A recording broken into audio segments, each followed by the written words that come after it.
తెలంగాణ రాష్ట్ర అవతరణ దినోత్సవం విద్యార్థులు, యువకులు, ఉద్యోగులు, మహిళలు, మేధావులు, కవులు, కళాకారులు, సకల జనులు ఉద్యమించి ప్రత్యేక రాష్ట్ర ఆకాంక్షను నెరవేర్చుకున్న రోజు. ఇది మనందరం గర్వించదగిన రోజు. ఈ సందర్భంగా 4 కోట్ల తెలంగాణ ప్రజలకు నా శుభాకాంక్షలు తెలియజేస్తున్నా. మిత్రులారా, ఈరోజు రాష్ట్ర ప్రజల కలలను నిజం చేసిన శ్రీమతి సోనియా గాంధీ గారికి కృతజ్ఞతలు తెలుపుకుంటూ తెలంగాణ అమరవీరులకు ఘన నివాళులు అర్పిస్తున్నాను. స్వేచ్ఛ, సామాజిక న్యాయము, సమాన అవకాశాల కోసం దశాబ్దాలుగా పోరాడి తెలంగాణ రాష్ట్రాన్ని సాధించుకున్నాం. రాష్ట్రం ఏర్పడి 10 ఏళ్లు గడిచినా ప్రజల ఆకాంక్షలు నెరవేరలేదు. అందుకే 10 ఏళ్ల ఆధిపత్యాన్ని తిరస్కరించి ప్రజలు ప్రజాప్రభుత్వాన్ని ఏర్పాటు చేసుకున్నారు. డిసెంబర్ 7, 2023న మేం బాధ్యతలు స్వీకరించిన క్షణం నుంచి ప్రజల ఆకాంక్షలను నెరవేర్చేందుకు నిరంతరం ప్రయత్నం మొదలుపెట్టాం. మేం బాధ్యతలు చేపట్టే నాటికి రాష్ట్ర ఆర్థిక వ్యవస్థ అస్తవ్యస్తమైనది. వ్యవస్థలన్నీ నిర్వీర్యమయ్యాయి. జరిగిన తప్పిదాలను సరిదిద్ది రాష్ట్రాన్ని గాడిన పెట్టాల్సిన బాధ్యత మాపై ఉంది. ఇది నల్లేరుపై నడక కాదని మాకు తెలుసు. అయినా ప్రజా ఆకాంక్షలను నెరవేర్చే ప్రజాప్రభుత్వ ఎజెండాగా తెలంగాణ పునర్నిర్మాణ దశగా ప్రయత్నిస్తూ ముందుకు వెళ్తున్నాం.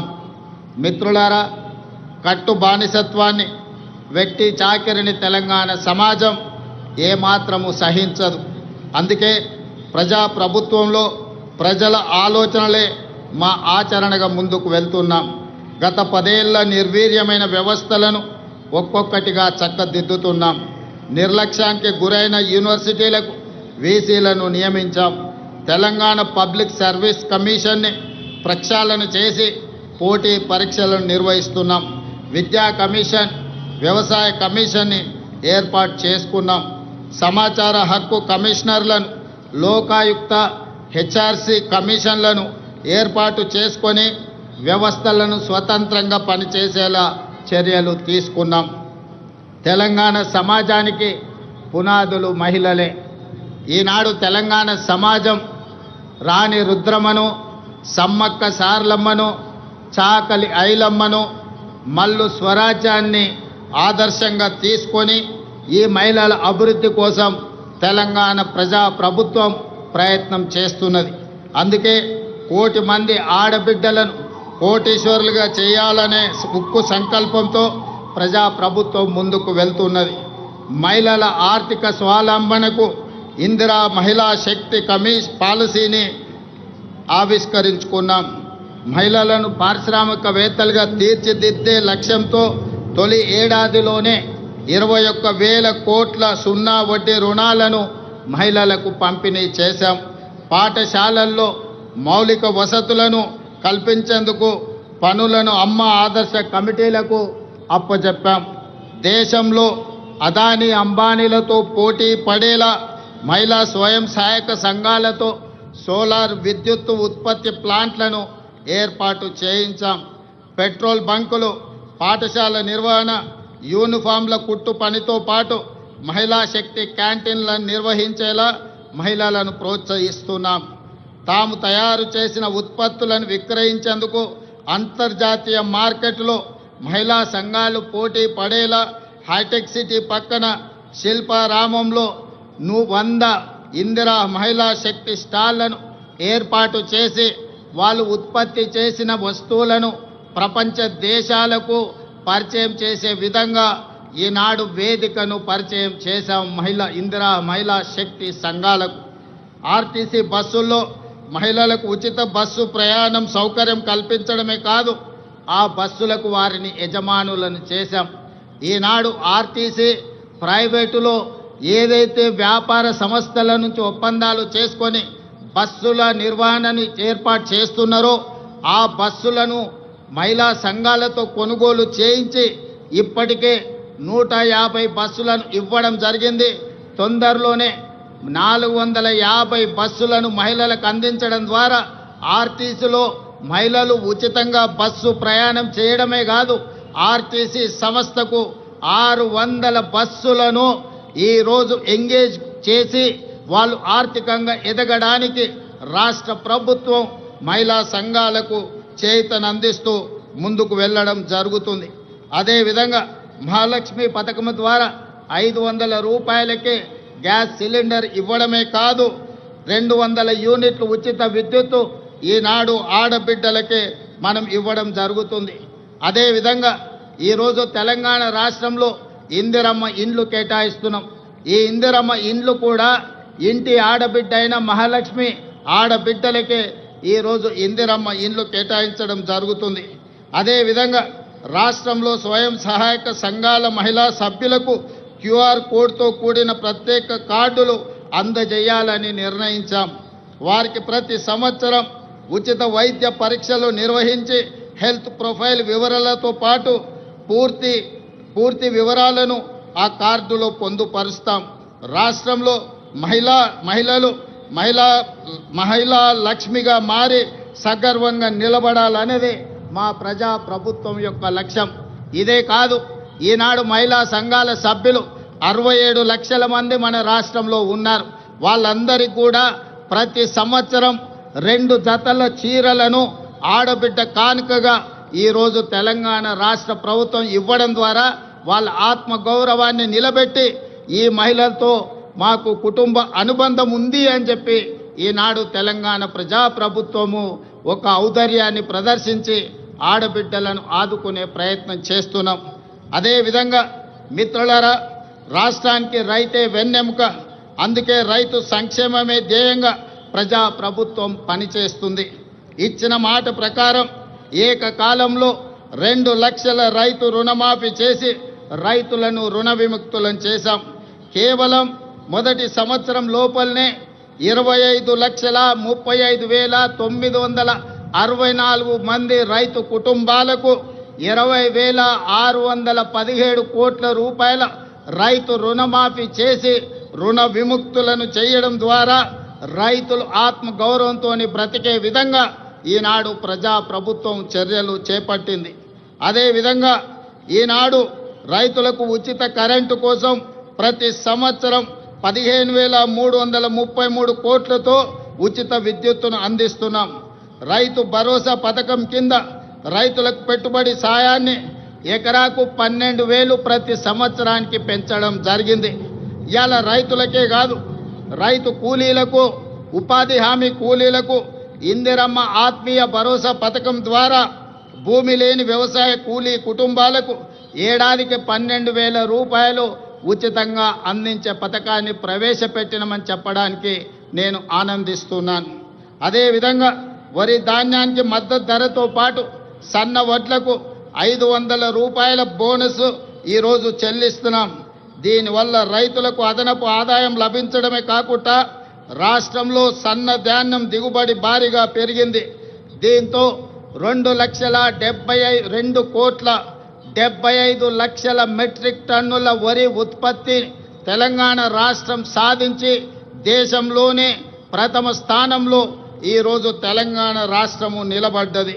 అదేవిధంగా పెరిగిన ధాన్యం ఉత్పత్తికి తగినట్టుగా రాష్ట్ర వ్యాప్తంగా 8,000 కొనుగోలు కేంద్రాలను ఏర్పాటు చేశాం. రైతులు పండించిన ప్రతి గింజను ప్రభుత్వం కొనుగోలు చేసి రైతులు దళారుల బారిన పడకుండా కాపాడడం జరుగుతున్నది. భూ వివాదాలు లేని తెలంగాణ లక్ష్యంగా భూభారతి 2025 చట్టాన్ని తీసుకువచ్చాం. గతంలో ఉన్న ధరణి చట్టం కొద్ది మందికి చుట్టమైతే ఈనాడు భూభారతి చట్టం పేద ప్రజలందరికీ రక్షణ కల్పించే చట్టంగా మార్చి ప్రతి పేదవాడి సమస్యను పరిష్కరించి ఈరోజు అసైన్మెంట్ భూములతో పాటు అడవుల్లో ఉన్న ఆదివాసీలకి అందించిన అటవీ హక్కుల చట్టాలను అమలు చేసి వాళ్ళ భూములకు రక్షణ కల్పించే విధానాన్ని ఈనాడు భూభారతి చట్టంలో మనం తీసుకురావడం జరిగింది. మిత్రులారా, యువత మన భవిష్యత్తు. అందుకే ప్రజాప్రభుత్వం అధికారంలోకి వచ్చిన వెంటనే 16 నెలల్లో దాదాపుగా 60,000 ప్రభుత్వ ఉద్యోగ నియామకాలు చేపట్టడం ద్వారా తెలంగాణ ఉద్యమంలో తెలంగాణ రాష్ట్ర సాధనలో ముందు భాగాన నిలబడ్డ నిరుద్యోగ యువకులకు ఒక నమ్మకాన్ని, విశ్వాసాన్ని, భరోసాని ఈ ప్రజాప్రభుత్వం అందించడం జరిగింది. ఇదే కాదు, గత 16 నెలల్లో ప్రైవేటు సంస్థల్లో కూడా దాదాపుగా అంతర్జాతీయ పెట్టుబడులు తీసుకొచ్చి 1,00,000 మందికి ఉద్యోగ అవకాశాలు కల్పించడం ద్వారా నిరుద్యోగ సమస్యను పరిష్కరించడమే కాదు, ఈ దేశంలో అత్యల్ప నిరుద్యోగ సమస్యగా ఉన్న రాష్ట్రంగా తెలంగాణ రాష్ట్రము మొట్టమొదటి స్థానంలో ఉన్నది. అదేవిధంగా మిత్రులారా, ఈనాడు ఉద్యోగ నియామకాలలో వైద్య రంగంలో కావచ్చు, పోలీసు రంగంలో కావచ్చు, నీటిపారుదల, సింగరేణి కాలరీస్ ఇలా చెప్పుకుంటూ వెళ్తే ప్రభుత్వంలో ఉన్న ప్రతి ఖాళీలను ఈనాడు భర్తీ చేయడం ద్వారా నిరుద్యోగుల విశ్వాసాన్ని ఈ రాష్ట్ర ప్రభుత్వం చురగొన్నదని చెప్పడానికి నేను చాలా సంతోషిస్తున్నాను. అదేవిధంగా సివిల్స్ పరీక్షలు ఈనాడు ఈ దేశంలో ఏ రాష్ట్రం అభివృద్ధి చెందాలన్నా సివిల్ సర్వీసెస్కు సంబంధించిన అధికారుల యొక్క ప్రణాళికలు దేశ అభివృద్ధిలో కీలక భాగం పోషిస్తున్నాయి. తెలంగాణ రాష్ట్రం నుంచి సివిల్ సర్వీసుల్లో ఆశించిన మేరకు మన విద్యార్థులకు అవకాశాలు రాకపోవడం వల్ల తెలంగాణ రాష్ట్ర ప్రభుత్వం సివిల్ సర్వీసెస్కు ప్రిపేర్ అవుతున్న వాళ్లకు హైదరాబాదు నగరంలోనే కాదు, ఢిల్లీలో కూడా శిక్షణ పొందడానికి రాజీవ్ యువ వికాసాన్ని అందించడం ద్వారా సివిల్ సర్వీసెస్ ప్రిలిమ్స్కి ఎన్నికైన వాళ్లకు ₹1,00,000, మెయిన్ పరీక్షలకు ఎన్నికైన వాళ్లకు ₹1,00,000 ఆర్థిక సహాయాన్ని అందించడం ద్వారా ఈనాడు దేశంలోనే మన విద్యార్థులు అత్యధికంగా సివిల్ సర్వీసెస్కి ఈరోజు ఎన్నిక కాబడ్డారని చెప్పడానికి నేను సంతోషిస్తున్నాను. అదేవిధంగా యంగ్ ఇండియా స్కిల్స్ యూనివర్సిటీ ఈనాడు విద్యా సంస్థల నుంచి, ముఖ్యంగా ఇంజనీరింగ్ కాలేజీల నుంచి ప్రతి సంవత్సరం 1,10,000 మంది విద్యార్థులు పాస్ అయి సర్టిఫికెట్ తెచ్చుకుంటున్నా ఈరోజు మార్కెట్లో అవసరమైన స్కిల్స్ వాళ్ళకు లేకపోవడం వల్ల ఉద్యోగ ఉపాధి అవకాశాలు కోల్పోతున్నారు. అందుకే తెలంగాణ రాష్ట్ర ప్రభుత్వం ఆలోచన చేసి యంగ్ ఇండియా స్కిల్స్ యూనివర్సిటీని ప్రారంభించడం ద్వారా ఈ విద్యార్థులకు అందులో శిక్షణను అందించి ఉద్యోగ ఉపాధి అవకాశాలు కల్పించడానికి ఈనాడు యంగ్ ఇండియా స్కిల్స్ యూనివర్సిటీని మనం ప్రారంభించుకోవడం జరిగిందని చెప్పడానికి నేను గర్విస్తున్నాను. అదేవిధంగా మొన్న జరిగిన ఒలింపిక్స్లో భారతదేశానికి ఒక్క బంగారు పథకం కూడా రాలేదు.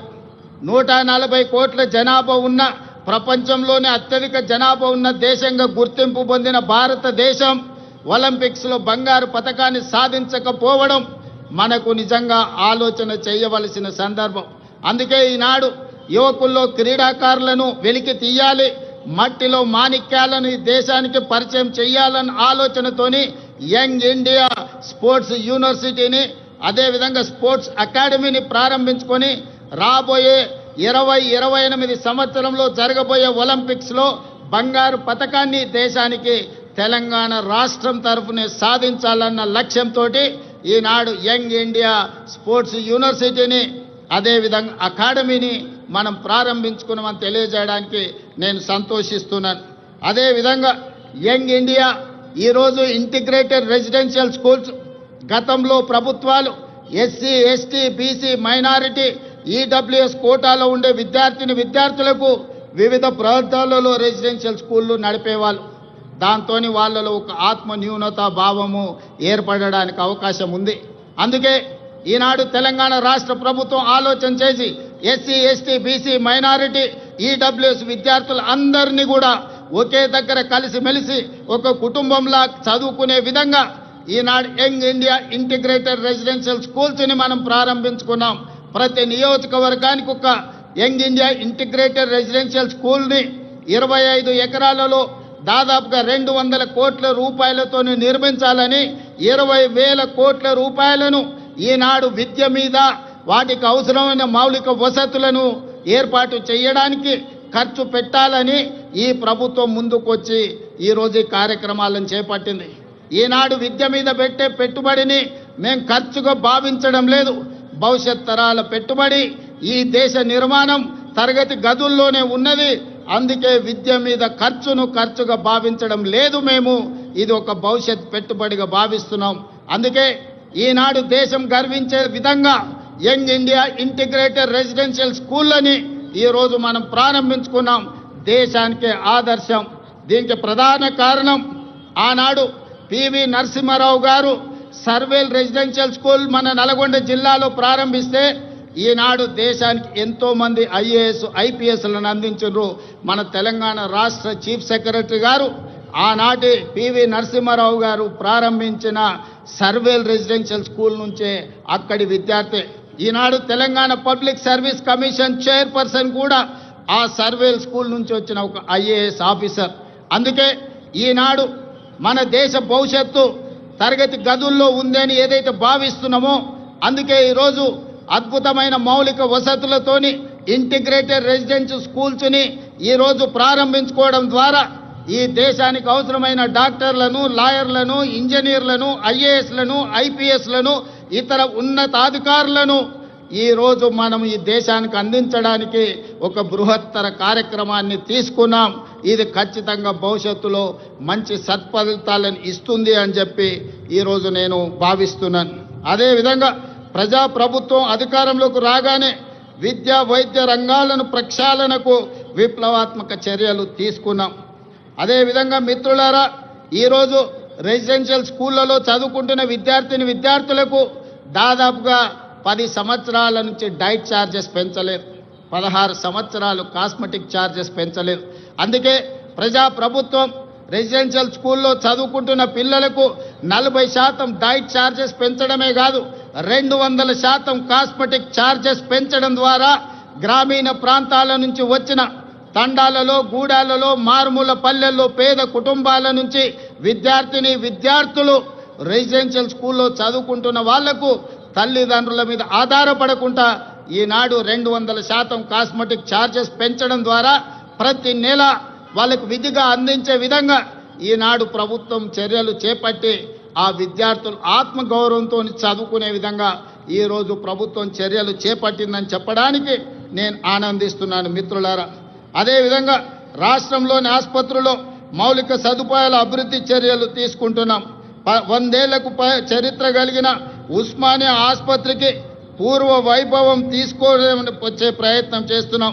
అందుకే 30 ఎకరాలలో గోషా మహల్లో 2700 కోట్ల రూపాయలతోని నూతన ఉస్మానియా ఆసుపత్రి భవనాన్ని నిర్మించడమే కాకుండా ఈనాడు సనత్ నగర్లో, అల్వార్లో, ఎల్బీ నగర్లో, అదేవిధంగా వరంగల్లో ఉన్న పనులు ప్రారంభమై ఆగిపోయిన పెద్ద ప్రభుత్వ ఆసుపత్రులను పూర్తి చేయడానికి ఈరోజు ప్రభుత్వం చర్యలకు ఉపక్రమించింది. ఇదే కాదు, పేదవాళ్లకు ఉచిత వైద్యాన్ని అందించడానికి రాజీవ్ ఆరోగ్యశ్రీ ద్వారా 10 లక్షల రూపాయల ఉచిత వైద్యాన్ని అందించడం ద్వారా పేదల ఆరోగ్యమే మా ప్రభుత్వం యొక్క బాధ్యత అని చెప్పి ఈరోజు ఆ ప్రయత్నాలతో ముందుకు వెళ్తున్నాం మిత్రులారా.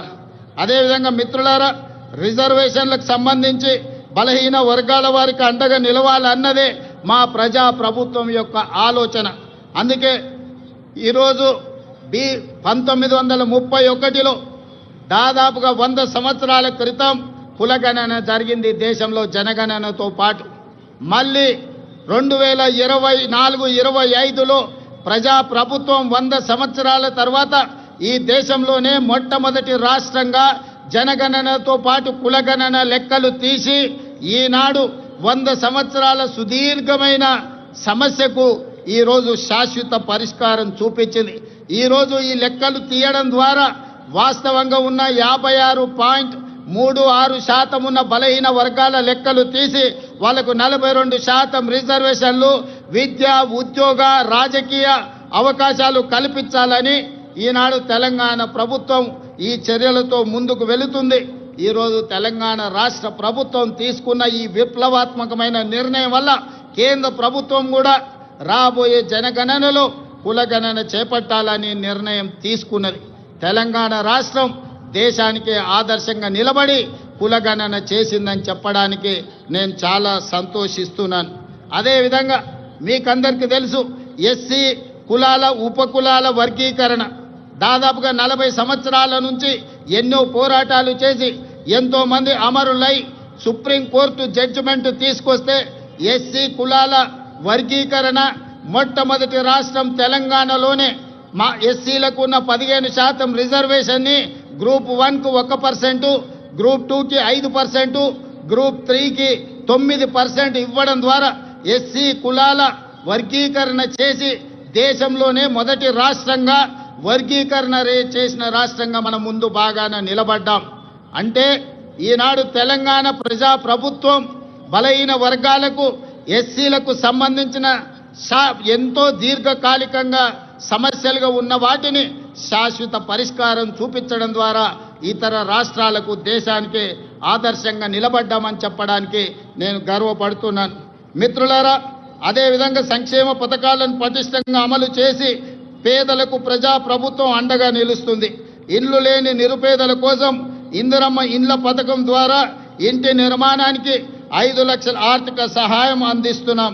ఈ పథకం ద్వారా 4,50,000 ఇళ్లను ఈ సంవత్సరం పేదలకు అందించడం ద్వారా 22,500 కోట్ల రూపాయలు ఖర్చు పెట్టి పేదలను ఇంటి వాళ్ళను చేయడం ద్వారా ఆత్మగౌరవంతో బ్రతికే విధంగా ఈనాడు పేదలను ఆదుకోవడానికి మన ప్రభుత్వం ఇందిరమ్మ ఇండ్ల సంక్షేమ పథకాన్ని ముందుకు తీసుకువెళ్తున్నదని చెప్పి మీ అందరికీ చెప్పడానికి నేను సంతోషిస్తున్నాను. అదేవిధంగా ఇప్పటి వరకు 5,364 ఇందిరమ్మ లబ్ధిదారులకు 53,64,00,000 రూపాయలు నేరుగా లబ్ధిదారుల ఖాతాలోనే వేయడం జరిగింది. అదేవిధంగా మిత్రులారా, పేదల ఆకలి తీర్చడమే కాదు, వారి ఆత్మగౌరవంతో జీవించేలా సన్న బియ్యం పథకాన్ని ప్రారంభించాం. సంక్షేమ పథకాల చరిత్రలో సన్న బియ్యం ఒక ట్రెండ్ సెట్టర్. తెలంగాణలో 3 కోట్ల మంది సన్న బియ్యం పథకం ద్వారా లబ్ధి పొందుతున్నారు. ఖమ్మం జిల్లా సారపాకలో స్వయంగా నేనే సన్న బియ్యం లబ్ధిదారుల ఇంటికి వెళ్ళి ఆ గిరిజన కుటుంబంతో కలిసి సహపంక్తి భోజనం చేసినప్పుడు ఆ కుటుంబ సభ్యుల కళ్ళల్లో చూసిన ఆనందం జీవితకాలం నాకు గుర్తుండిపోతుంది. ఎందుకంటే ఒకనాడు రేషన్ షాపుల్లో ఇచ్చే దొడ్డు బియ్యం మిల్లర్ల మాఫియా లేకపోతే దళారుల మాఫియా చేతుల్లో ఆనాడు వాళ్ళ చేతుల్లో ఉండే. ఈనాడు సన్న బియ్యం ఇవ్వడం ద్వారా 3,10,00,000 మంది తెలంగాణ ప్రజలకు ప్రయోజనం చేరడమే కాకుండా ప్రతి ఒక్కరు ఆ సన్న బియ్యం తెచ్చుకొని ఈరోజు వండుకొని తింటున్నారు. నిజంగా ఇది ఒక గొప్ప విప్లవాత్మకమైన మార్పు. దీనికి ప్రజా ప్రభుత్వం పునాది వేసిందని తెలియజేయడానికి నేను సంతోషపడుతున్నాను మిత్రులారా. అదేవిధంగా పెట్టుబడులు మిత్రులారా, తెలంగాణ రాష్ట్రం సంక్షేమమే కాదు అభివృద్ధిలో కూడా దేశానికి ఆదర్శంగా నిలబడాలని స్టేట్ ఓన్డ్ ట్యాక్స్లో దేశంలోనే మొదటి స్థానంలో ఉన్నాం. అదేవిధంగా స్వదేశీ విదేశీ పెట్టుబడులను ఆకర్షించడంలో తెలంగాణ రాష్ట్రం ఈ దేశంలోనే మొదటి స్థానంలో ఉంది. దాదాపుగా ఈ 18 నెలల్లో 3 లక్షల కోట్ల రూపాయల పెట్టుబడులను ఆకర్షించడమే కాదు, అమెరికా, జపాన్, సింగపూర్, అదేవిధంగా దావోస్ లాంటి నగరాల్లో పర్యటించి ఈ దేశానికి ఈరోజు పెట్టుబడులను సాధించినాం. అదే కాకుండా ఈరోజు జపాన్కి సంబంధించిన మేయర్ గారు ఈ ప్రత్యేక రాష్ట్ర అవతరణ దినోత్సవంలో పాల్గొనడం ద్వారా మనకు స్ట్రాటజిక్ పార్ట్నర్గా మన తెలంగాణ ముఖ్యంగా హైదరాబాదు నగరాన్ని పారిశుద్ధ్య రహిత నగరంగా తీర్చిదిద్దడానికి జపాన్ మనకు సహకరిస్తుంది. అందుకే ఈరోజు రాష్ట్ర అవతరణ దినోత్సవంలో వారు కూడా పాల్గొనడం జరిగింది. వారికి కూడా మనస్ఫూర్తిగా అభినందనలు తెలియజేస్తున్నాను తెలంగాణ ప్రజల తరఫున. అందుకే ఈరోజు తెలంగాణ రాష్ట్ర ప్రభుత్వం భవిష్యత్తు ప్రణాళికలు రచించుకోవడానికి తెలంగాణకు ఒక విజన్ డాక్యుమెంట్ తీసుకురావాలని, ఆ విజన్ డాక్యుమెంటే తెలంగాణ రైజింగ్ 2047. ఈరోజు ఆ పాలసీ డాక్యుమెంట్ ద్వారా రాబోయే తరాలకు భవిష్యత్తు ప్రణాళికలు అందించడమే కాదు, తెలంగాణ రాష్ట్రాన్ని ప్రపంచంతోనే పోటీ పడే విధంగా అభివృద్ధి పదం వైపు నడిపించాలన్న ఒక పాలసీ డాక్యుమెంట్ను తెలంగాణ రాష్ట్రం తీసుకురావడానికి ప్రయత్నం చేస్తుంది అని చెప్పి తెలియజేయడానికి నేను ఎంతో సంతోషిస్తున్నాను. ప్రపంచ నగరాలతో ధీటుగా హైదరాబాదు నగరాన్ని తీర్చిదిద్దేందుకు ప్రణాళికలు రూపొందిస్తున్నాం. మూసీ నదికి పూర్వ వైభవం తెచ్చేందుకు మూసీ పునరుజ్జీవన ప్రాజెక్టును మనం చేపడుతున్నాం. బాపు ఘాట్ను అంతర్జాతీయ స్థాయిలో గాంధీ సరోవర్గా తీర్చిదిద్దాలని మనం అనుకుంటున్నాం. అంతర్జాతీయ ప్రమాణాలతో భారత్ ఫ్యూచర్ సిటీ, ఈ దేశంలో ఏ నగరమైనా ఎప్పుడో బహుశా పూర్వతరాలు ప్రారంభించిన నగరాలను కొంచెం కొంచెంగా విస్తరించుకుంటూ వస్తున్నాం. కానీ భారతదేశంలో పూర్తి స్థాయి ప్రణాళికబద్ధమైన మహానగరం లేకపోవడం ఒక లోటుగా భావించి ఈరోజు న్యూయార్క్, టోక్యో లాంటి నగరాలతో పోటీ పడే విధంగా భారత్ ఫ్యూచర్ సిటీని మనం ఈరోజు ఎయిర్పోర్టుకు దగ్గరలో ప్రారంభించుకుంటున్నాం. 30,000 ఎకరాలలో ప్రపంచ స్థాయి ప్రమాణాలతో ఈరోజు నూతన నగరాన్ని నిర్మించుకోవడానికి మనం ప్రణాళికలు రచించుకున్నాం, ముందుకు వెళ్తున్నామని తెలియజేయడానికి ఈరోజు సంతోషపడుతున్నాను. ఆ భారత్ ఫ్యూచర్ సిటీలో ఏఐసిటీ, స్పోర్ట్స్ సిటీ, ఫార్మా సిటీతో పాటు లైఫ్ సైన్సెస్, హెల్త్ సిటీలను ఏర్పాటు చేస్తాం. ఇందుకోసం ఫ్యూచర్ సిటీ డెవలప్మెంట్ అథారిటీని ఏర్పాటు చేసినాం. ప్రణాళికలు రచించడానికి పాలసీ డాక్యుమెంట్ను మనం ఇప్పటికే రూపొందించుకున్నాం. తొందరలోనే హైదరాబాద్లో నిర్మించబోయే భారత్ ఫ్యూచర్ సిటీ ప్రపంచ పెట్టుబడులకు ఒక కేంద్రంగా మారబోతుందని తెలియజేయడానికి నేను సంతోషపడుతున్నాను. రాష్ట్ర మౌలిక సదుపాయాలలో భాగంగా విమానాశ్రయాల సంఖ్యను పెంచుకునేందుకు చర్యలు తీసుకుంటున్నాం. ఇప్పటికే మనకు తెలంగాణ రాష్ట్రంలో ఉన్నది ఒకే ఒక ఎయిర్పోర్ట్ ఈరోజు మనకు శంషాబాద్లో ఉన్నది. అందుకే రాష్ట్ర ప్రభుత్వం కేంద్ర ప్రభుత్వంతో చర్చించి సంప్రదించి వరంగల్లో నూతన ఎయిర్పోర్ట్కు, అదేవిధంగా ఆదిలాబాద్లో ఇంకొక ఎయిర్పోర్ట్కు అనుమతులు తెచ్చుకున్నాం. తొందరలోనే వరంగల్ నగరంలో, ఆదిలాబాద్ పట్టణ ప్రాంతంలో నూతన ఎయిర్పోర్ట్లు ఏర్పాటు చేసుకోబోతున్నామని చెప్పి మీకందరికీ తెలియజేయడానికి నేను ఎంతో సంతోషిస్తున్నాను. అదేవిధంగా ఈరోజు regional ring road, outer ring road మన హైదరాబాద్ నగరంలో తీసుకొచ్చిన మార్పులు మీకు అందరికీ తెలుసు. ఈరోజు ఐటీ కానీ, ఫార్మా కానీ హైదరాబాద్ నగర అభివృద్ధికి ఔటర్ రింగ్ రోడ్ మనకి ఎంత సహాయం అందించిందో మీకు తెలుసు. 160 కిలోమీటర్ల ఔటర్ రింగ్ రోడ్ ఇంత అభివృద్ధి చేస్తే ఈనాడు రీజనల్ రింగ్ రోడ్డును ప్లాన్ చేస్తున్నాం. RRRని 360 కిలోమీటర్ల పొడవున హైదరాబాద్ తెలంగాణ నగరాన్ని చుట్టుముట్టే విధంగా ఈరోజు రీజనల్ రింగ్ రోడ్డును మనము నిర్మించుకోబోతున్నామని తెలియజేయడానికి నేను సంతోషపడుతున్నాను. రీజనల్ రింగ్ రోడే కాదు, ఔటర్ రింగ్ రోడ్డు నుంచి రీజనల్ రింగ్ రోడ్డు వరకు రేడియల్ రోడ్లను వేసుకోవడం ద్వారా మన నగరాన్ని మహానగరంగా ప్రపంచ దేశాలతో పోటీ పడే విధంగా తీర్చిదిద్దాలని ఈనాడు తెలంగాణ ప్రభుత్వం ఉక్కు సంకల్పంతో ముందుకు వెళ్తున్నది. దీనికి మీరు అందించిన సహకారానికి నేను మనస్ఫూర్తిగా కృతజ్ఞతలు తెలియజేస్తున్నాను. అదేవిధంగా హైదరాబాద్ నగరంలో ఈ పక్క నుంచి వెళ్తున్న మెట్రో మీరు అందరూ చూస్తున్నారు. ఆనాడు కీర్తిశేషులు జైపాల్ రెడ్డి గారు పట్టణాభివృద్ధి శాఖ మంత్రిగా ఉన్నప్పుడు డాక్టర్ వైఎస్ రాజశేఖర రెడ్డి గారు ముఖ్యమంత్రిగా ఈ మెట్రోను మన హైదరాబాద్ నగరానికి పరిచయం చేసిండ్రు. ఆనాడు దేశంలోనే 2వ స్థానంలో ఉండే ఈ 12-13 ఏళ్ళు మెట్రో విస్తరించకపోవడం వల్ల 9వ స్థానానికి హైదరాబాదు నగరం పడిపోయింది. అందుకే ముఖ్యమంత్రిగా బాధ్యతలు చేపట్టిన వెంబడే విస్తరిస్తున్న నగరానికి మెట్రోని విస్తరించాలి, పేదలకు అందుబాటులోకి తీసుకురావాలని ఈరోజు మెట్రోని పూర్తి స్థాయిలో విస్తరించడం ద్వారా ప్రతి ఒక్కరికి మెట్రోని అందుబాటులోకి తీసుకురావాలనే ప్రయత్నం చేస్తున్నాం. తొందరలోనే మెట్రో విస్తరణ పనులను కూడా ప్రారంభించుకోబోతున్నామని మీకు అందరికీ చాలా సంతోషంతో తెలియజేస్తున్నాను మిత్రులారా. అదేవిధంగా శాంతి భద్రతలు ఎక్కడైనా ప్రపంచంలో పెట్టుబడులు రావాలంటే దేశంలో శాంతి భద్రతలు ఉండాలి.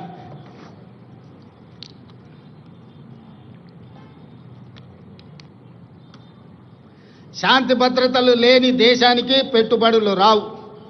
అందుకే ఈరోజు హైదరాబాద్ నగరాన్ని, తెలంగాణను దేశంలోనే నెంబర్ 1గా తీర్చిదిద్దిన పోలీసింగ్ వ్యవస్థ ఈరోజు మనకు ఉన్నది. కేంద్ర ప్రభుత్వమే నిర్వహించిన సర్వేలలో తెలంగాణ రాష్ట్ర పోలీసులు అత్యంత పకడ్బందీ శాంతి భద్రతలను కాపాడడంలో దేశంలోనే మన మొదటి స్థానంలో నిలబడ్డాం. ఇదే కాదు, డ్రగ్స్ను నియంత్రించడంలో కూడా ప్రపంచ దేశాలు పోటీ పడితే మన తెలంగాణ రాష్ట్రానికి మొదటి బహుమతి వచ్చింది. మన అధికారులు దుబాయ్లో ఆ మొదటి స్థానాన్ని, గుర్తింపును, గౌరవాన్ని స్వీకరించడం జరిగింది. అందుకే ఈనాడు మిత్రులారా, తెలంగాణ రాష్ట్రంలో శాంతి భద్రతలు కాపాడడంలో దేశంలోనే మొదటి స్థానంలో ఉండడమే కాదు, ఈరోజు డ్రగ్స్, గంజాయి యువతను నిర్వీర్యం చేస్తుంది. పాఠశాల స్థాయిలోనే ఈ సమస్యను మనం కళ్ళతో చూస్తున్నాం. అందుకే ఈరోజు డ్రగ్స్, గంజాయిని నియంత్రించడమే కాదు, ఉక్కు పాదంతో అణిచివేయాలన్న ఆలోచనతోని పోలీసు వ్యవస్థను పూర్తిగా ప్రక్షాళన చేసి సంపూర్ణమైన అధికారులని వాళ్ళకు అధికారాన్ని అందించి తెలంగాణ రాష్ట్రంలో గంజాయి అమ్మే వాళ్ళు కానీ డ్రగ్స్ వినియోగించే వాళ్ళు కానీ కాలు పెట్టాలంటే వెన్నులో చలి జ్వరం వచ్చే విధంగా ఈనాడు మన పోలీసులు పనిచేస్తున్నారు. ఇదే కాదు, సైబర్ క్రైమ్ మీకు తెలుసు. ప్రతిరోజు సైబర్ క్రైమ్ ద్వారా మోసపోయిన వాళ్ళని ఎంతో మందిని టీవీలో పేపర్లలో చూస్తున్నాం. ఈరోజు సైబర్ క్రైమ్లో నష్టపోయిన వాళ్లను కోట్లాది రూపాయలను రికవరీ చేయడమే కాకుండా దేశంలో అత్యంత పకడ్బందీ సైబర్ క్రైమ్ను నియంత్రించే వ్యవస్థ ఈనాడు తెలంగాణ రాష్ట్ర పోలీసులు నిర్వహిస్తున్నందుకు వాళ్ళని అభినందించడమే కాదు, ఇంత గొప్పగా మనం శాంతి భద్రతలను కాపాడుతున్నామని తెలియజేయడానికి నేను గర్వపడుతున్నాను, నేను ఆనందిస్తున్నాను మిత్రులారా. అదేవిధంగా మిత్రులారా, తెలంగాణ రాష్ట్ర ప్రభుత్వంలో ఈ మధ్య కాలంలోనే భారత్ సమ్మిట్ను మనం నిర్వహించుకోవడం జరిగింది.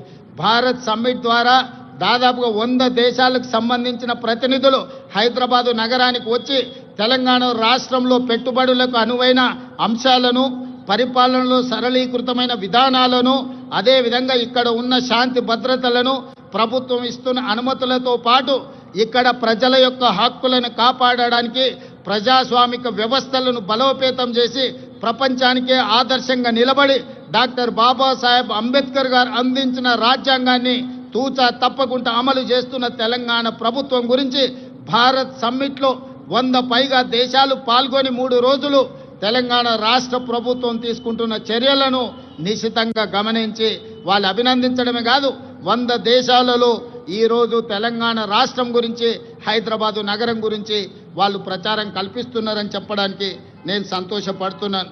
అదేవిధంగా ఈరోజు మీకు తెలుసు, ప్రపంచ సుందరి పోటీలు అందాల పోటీలు కాదు, ఇది తెలివికి పరిజ్ఞానికి ప్రపంచానికి పరిచయం చేయడమే కాదు, ఈరోజు తెలంగాణ రాష్ట్రంలో గొప్ప సంపద ఉన్నది. గుడులకు సంబంధించి కానీ, ప్రకృతి సౌందర్యం కానీ మన ప్రాంతంలో ఎన్నో ఉన్నాయి. రామప్ప దేవాలయం, 1000 స్తంభాల గుడి, అదేవిధంగా యాదగిరిగుట్ట టెంపుల్, ఈరోజు హైదరాబాద్లో చౌమల ప్యాలెస్ కావచ్చు, చార్మినార్ కావచ్చు, చార్మినార్ ప్రాంతంలో ఉన్న చుడీ బజార్ కావచ్చు, లాడ్ బజార్ కావచ్చు, ఇలా తెలంగాణ రాష్ట్రంలో ఉన్న గొప్ప గొప్ప కట్టడాలను, అదేవిధంగా ఈ అంతర్జాతీయ స్థాయిలో మన ఉత్పత్తి చేస్తున్న ప్రోడక్ట్స్ని అన్నిటిని కూడా ప్రపంచానికి పరిచయం చేయడానికి ఈరోజు ప్రపంచ సుందరి పోటీలను నిర్వహించడం జరిగింది. ప్రపంచంలోనే ఒక్క గొప్ప పిల్లల మర్రిగా పాలమూరు జిల్లాలో ఉన్న పిల్లల మర్రిని ఈ పర్యాటకులు వచ్చి చూడడం జరిగింది. ఈరోజు 108 దేశాలకు సంబంధించిన ప్రతినిధులు ఈ ప్రపంచ సుందరి పోటీలలో పాల్గొనడం జరిగింది. 25 రోజులు ఇక్కడ అన్ని రకాలుగా రక్షణ కల్పించి అన్ని ఏర్పాట్లను మన టూరిజం డిపార్ట్మెంట్ చేయడం ద్వారా ఈరోజు ప్రపంచానికే హైదరాబాదు నగరం, తెలంగాణ రాష్ట్రం పెట్టుబడులకు అనువైన కేంద్రంగా ప్రభుత్వం ఇతర దేశాల నుంచి వచ్చిన పర్యాటకులకు రక్షణ కల్పిస్తుంది. వాళ్ళందరూ కూడా ఈ రాష్ట్రంలో పర్యటించవచ్చు. ఈ రాష్ట్రంలో పర్యాటకులు చూడడానికి అద్భుతమైన కట్టడాలతో పాటు ప్రకృతి సౌందర్యం ఉంది అని ఈరోజు ప్రపంచానికి చాటి చెప్పడం జరిగింది. టూరిజం డిపార్ట్మెంట్ కూడా ఒక గొప్ప కార్యక్రమాన్ని తీసుకొని అద్భుతంగా నిర్వహించిందని మీ అందరికీ తెలియజేయడానికి నేను సంతోషపడుతున్నాను. అదేవిధంగా మిత్రులారా, 2047 నాటికి భారతదేశానికి స్వతంత్రం వచ్చి 100 సంవత్సరాలు పూర్తి చేసుకోబోతుంది. 1947 15 ఆగస్టు నాడు స్వతంత్రం వస్తే 15 ఆగస్టు 2047 నాటికి 100 సంవత్సరాలు మనము ఈ స్వేచ్ఛను ఈరోజు మనం అనుభవిస్తున్న స్వతంత్రాన్ని పూర్తి చేసుకోబోతున్నాం. కాబట్టి 100 సంవత్సరాల స్వతంత్రాన్ని నిర్వహించుకోబోతున్న మనము ఒక గొప్ప లక్ష్యంతో తెలంగాణ రాష్ట్రాన్ని అభివృద్ధి పదం వైపు నడిపించాలని ఈనాడు ప్రజాప్రభుత్వం నిర్ణయం తీసుకున్నది. దాంట్లో భాగంగానే తెలంగాణ రైజింగ్ 2047 అనే ఒక పాలసీ డాక్యుమెంట్ను, ఒక విజన్ డాక్యుమెంట్ను తీసుకురావడం ద్వారా ప్రపంచంతో పోటీ పడాలి అని ఈరోజు మనం నిర్ణయించుకున్నాం. అందుకే 2047 నాటికి భారతదేశం $30 ట్రిలియన్ ఎకానమీకి చేరాలని ప్రయత్నం చేస్తున్నది, లక్ష్యం పెట్టుకొని పని చేస్తున్నది. మరి భారతదేశం ప్రభుత్వం $30 ట్రిలియన్ ఎకానమీని ఈరోజు దృష్టిలో పెట్టుకొని ప్రణాళికలు చేసుకుంటే తెలంగాణ రాష్ట్ర ప్రభుత్వం అందులో భాగస్వామి కావాలి, అగ్రభాగాన నిలబడాలి అని తెలంగాణ రైజింగ్ 2047 పాలసీ డాక్యుమెంట్ తీసుకొచ్చినాం.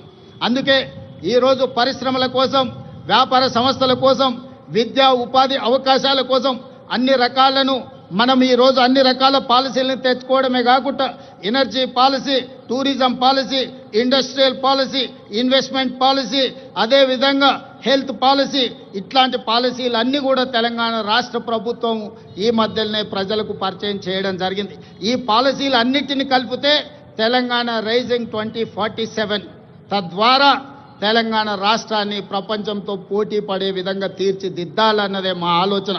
అందులో భాగంగా రాబోయే 10 సంవత్సరాలలో తెలంగాణ రాష్ట్రం యొక్క ఆదాయాన్ని $1 ట్రిలియన్ ఎకానమీగా మార్చి, అదే విధంగా 2047 నాటికి దేశం $30 ట్రిలియన్ ఎకానమీకి చేరాలంటే తెలంగాణ రాష్ట్రం $3 ట్రిలియన్ ఎకానమీగా మారాలి అని ఈరోజు లక్ష్యం పెట్టుకొని ముందుకు వెళ్తున్నాం. ఈరోజు దేశ జనాభాలో 2.5% ఉన్నాం, కానీ జీడిపిలో 5% మనం అందిస్తున్నాం. రేపు భవిష్యత్తులో 2047 నాటికి 10% జీడిపిని అందించే విధంగా తెలంగాణ రాష్ట్రాన్ని తీర్చిదిద్దాలంటే industrial policy, infrastructure policy, investment policies అన్నిటిని కూడా తీసుకొచ్చి ఈ దేశంలోనే అగ్రగామిగా రాష్ట్రాన్ని తీర్చిదిద్దాలని మేము ప్రయత్నం చేస్తున్నాం. అందుకే మిత్రులారా, ముఖ్యంగా యువ మిత్రులారా, డాక్టర్లు, లాయర్లు, ఇంజనీర్లు, ఈ సమాజంలో ఉన్న IAS, IPSలకు అందరికీ, వ్యాపార వర్గాలకు నా సూచన ఒక్కటే: తెలంగాణ రాష్ట్ర ప్రభుత్వం ఏ లక్ష్యంతోనైతే ముందుకు వెళ్తుందో, ఏ లక్ష్యాన్ని సాధించాలి, ఏ లక్ష్యాన్ని ముద్దాడాలి అని మేము ముందుకు బయలుదేరినామో మీ ఆశీర్వాదం ఉండాలి, మీరు అండగా నిలబడాలి. ఈనాడు తెలంగాణ రాష్ట్రం దేశానికి కాదు ప్రపంచానికి ఆదర్శంగా తీర్చిదిద్దాలంటే మీరందరూ అండగా నిలబడండి, ఆశీర్వదించండి. ప్రపంచంలోనే అగ్ర రాష్ట్రంగా తెలంగాణ రాష్ట్రాన్ని తీర్చిదిద్ది ఆదర్శమైన రాజకీయాలకు, ఆదర్శవంతమైన అభివృద్ధికి తెలంగాణ రాష్ట్రం కేర్ ఆఫ్ అడ్రస్గా తీర్చిదిద్దుతాం. హైదరాబాదు నగరాన్ని ప్రపంచ నగరాలతో పోటీ పడే విధంగా తీర్చిదిద్దాలి. దీనికోసం నిరంతరం పనిచేసే ప్రభుత్వ సిబ్బందే కాదు, రాజకీయ సహచరులందరూ కూడా సంపూర్ణమైన సహకారాన్ని అందిస్తారు. ప్రజలందరికీ 4 కోట్ల తెలంగాణ ప్రజలకు నూతన రాష్ట్ర ఏర్పాటు శుభాకాంక్షలు తెలియజేయడమే కాదు, భవిష్యత్తు లక్ష్యాన్ని దృష్టిలో పెట్టుకొని మనందరం కలిసికట్టుగా ఏకమై మనందరం కూడా ముందుకు సాగాలి. మీ అందరి ఆశీర్వాదం ఉండాలి. తప్పకుండా తెలంగాణ రాష్ట్రాన్ని దేశంలో అగ్రగామి రాష్ట్రంగా నిలబెడతానని మీకు అందరికీ తెలియజేస్తూ మీ అందరి దగ్గర సెలవు తీసుకుంటున్నా. ధన్యవాదాలు మిత్రులారా. Thank you, Honorable Chief Minister.